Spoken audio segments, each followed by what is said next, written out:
No moon, no milk.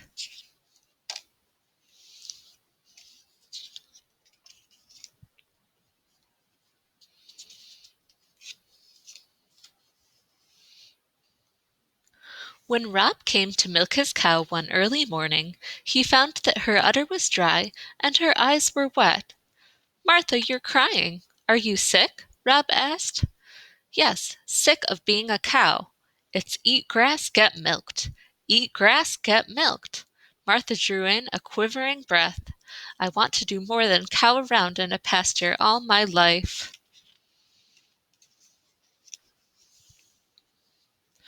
"Where else would you like to cow around?" Rob asked as he looked into his empty bucket.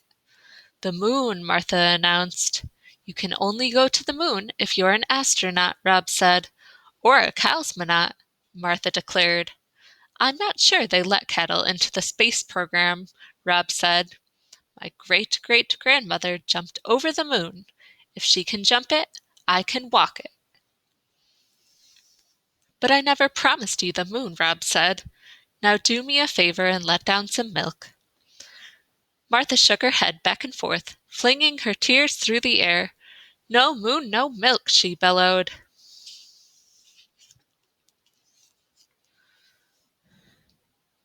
But Rob knew there was no way to take Martha to the moon, so he took her to Venice Beach in South Carolina, California instead. "Hang ten, Martha," Rob shouted. "Did you know there's not a drop of water for surfing on the moon?" "Cows don't surf," Martha said. I know," Rob said. "No moon, no milk." "No moon, no milk," Martha confirmed. But Rob knew there was no way to take Martha to the moon, so he took her to Crater Lake National Park in Oregon instead. "Look, Martha, a real crater," Rob said. "I'll bet craters on the moon are much more mysterious," Martha grumbled.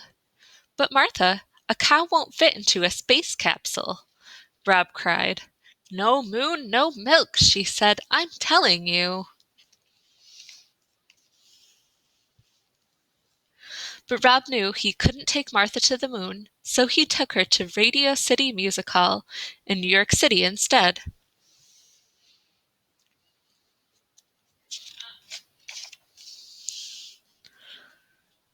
"Martha, it's the Rockettes," Rob said. "Rockets? Where are the rockets?" Martha asked, craning her neck. "Not rockets, Martha, Rockettes. And you can bet there's no dancing like that on the moon." "I don't want to dance on the moon. I just want to walk on it," Martha wailed.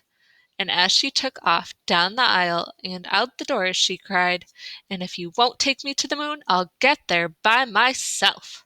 Rob threw up his hands in frustration and ran after his stampeding cow.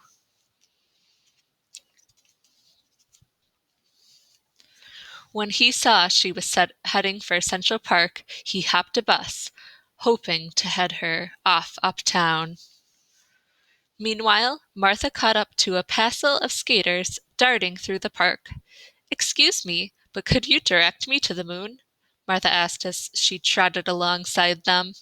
"Follow this path, then hang a left at the fountain," a skater replied. Martha mooed her thanks and galloped on.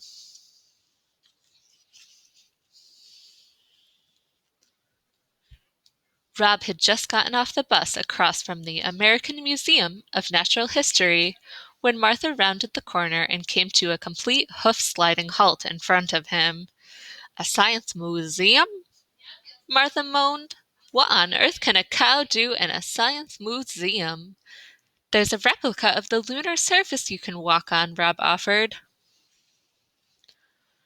Martha was already across the street and through the front doors of the museum before Rob finished his sentence. "Restrain that bovine," a guard cried as Martha galloped by.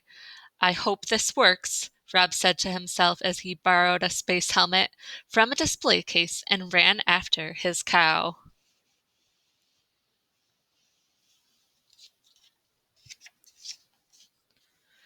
Meanwhile, Martha had lost the guard in the domesticated animals exhibit.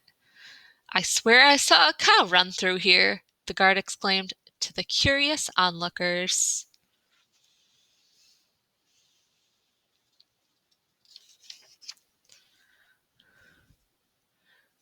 As soon as the crowd and the guard had disappeared, Martha headed for the moon.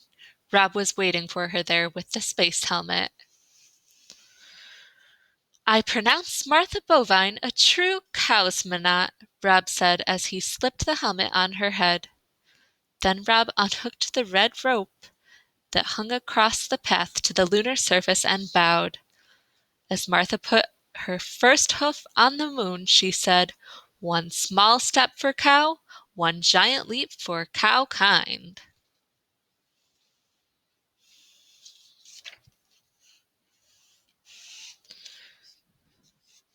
Martha had walked all the way over to where the American flag was planted when the guard finally found her. "Cow on the moon! Cow on the moon!" the guard shouted.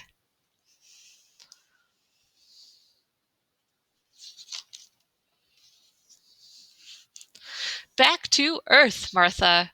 Rob yelled, and they both ran through the museum and out the back exit, leaving the breathless guard far behind.